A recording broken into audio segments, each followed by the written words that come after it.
protecting Chicago businesses for 3 decades. That's 1-800-804-8333 or accessoneInc.com. AM 560, The Answer.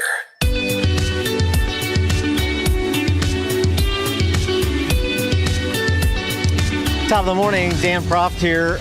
People listening to the show know that I'm a pretty active cinephile. In fact, I've got a recommendation for you. I just watched it. The new Paul Greengrass film, starring Matthew McConaughey and America Ferrera, entitled The Lost Bus. You know, Paul Greengrass he's a genius filmmaker. He did all the Bourne Identity movies. He did United 93. Always good. And I'm not a Matthew McConaughey fan, generally speaking, but Lost Bus is good. Worth checking out. Which brings me to our next guest, Annie Roney, the founder of the In Real Life Movie Club. She wants to bring film fans back to the theater and people back to connecting with one another rather than just being like me and watching everything on streaming services in isolation. Well, let's talk a little bit about this idea. Annie Roney is the founder, again, of In Real Life Movie Club. She joins us now. Annie, thanks for being with us. Appreciate it. Yeah, thank you. Thanks for having me. Good morning. Good morning. 25 years of industry experience to the In Real Life Movie Club. Industry experience, please detail that.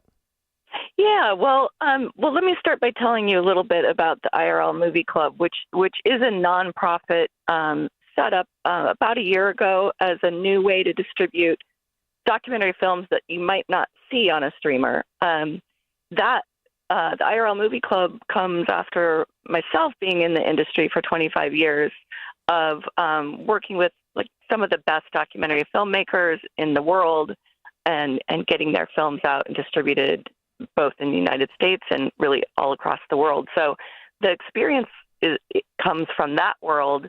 And I've had so many years of seeing films in a film festival, which is such a treat.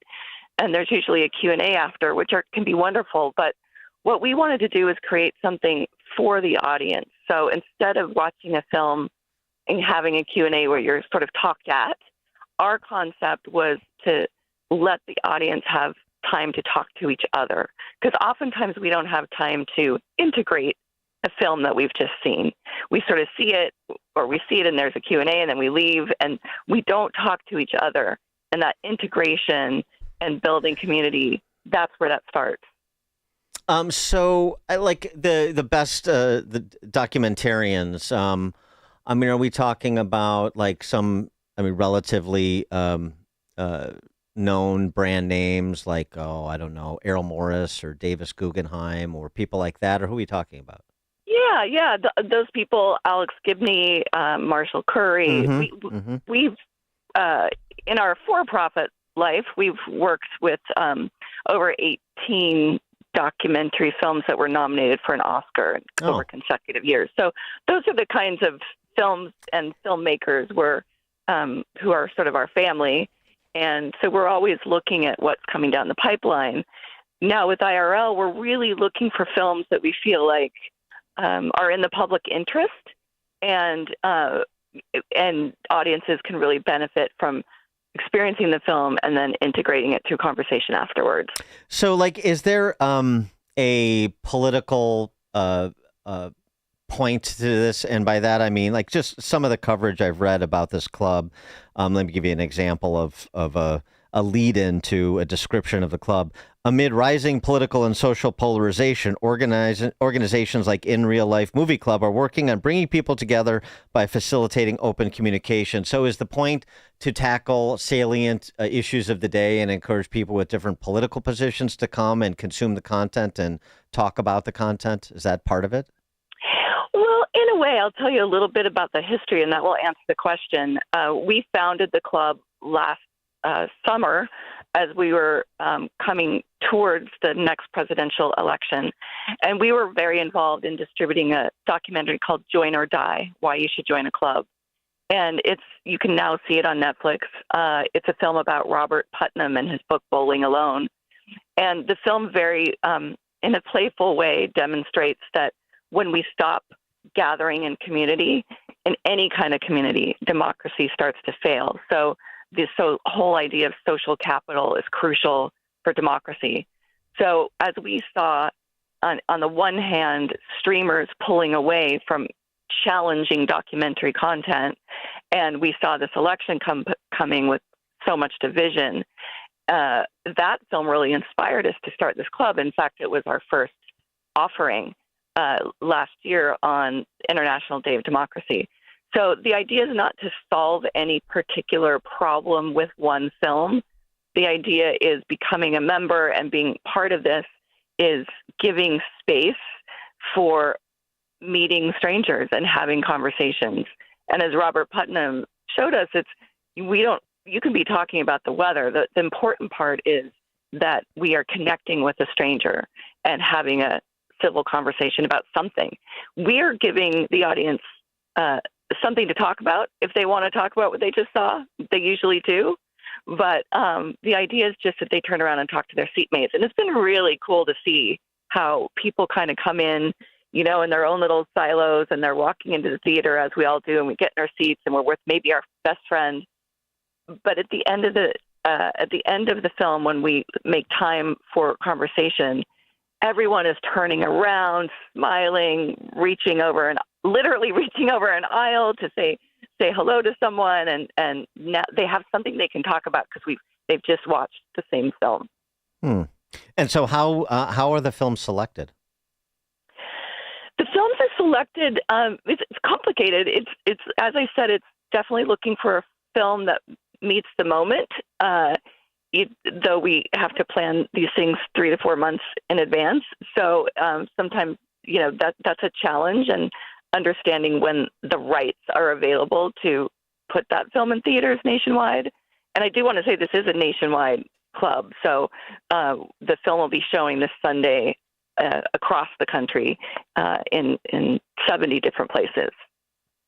And so are these like theaters that have more of a reputation for being art houses, like, I don't know, like the Music Box or something in Chicago? Yeah, in Chicago, you'll find it at the Wayfarer Theater in Highland Park. And Okay. yes, that is part of our mission as a nonprofit. So we want to sort of thank the independent art house theaters that have remained, since COVID. And they're still here because they're very good at creating community. And part of what our mission at IRL is to give each of those theaters a grant for being part of our club. So we give the theaters a grant, we give the filmmaker a grant, and then we subsidize the tickets. They're only $5. And so how do these groups populate? Somebody who lives on the north side of Chicago says, I want to start a club. I've got 10 friends, and they contact you at irlmovieclub.org, and you sanction them or something like this, or you find a place where they can view the films that have been selected? Well, exactly. They do. They can go to our website and they can sign up to be a member. By the way, membership is always free. So, and we don't spam you, but just join us, become part of the club, and we'll let you know when the next film is and where. And if you don't see the film in your neighborhood, you can tell us, and we'll go get the closest theater to you.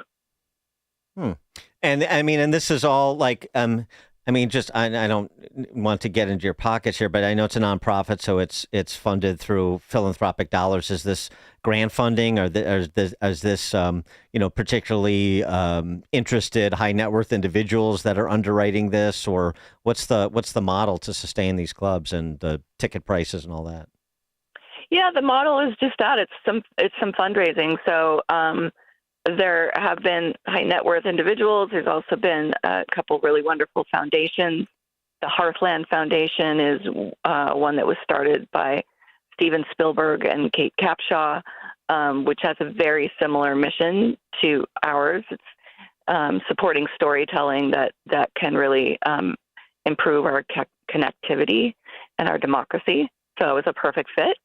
But also small donations. So on our webpage, we're just delighted to get a $5, $10 donation.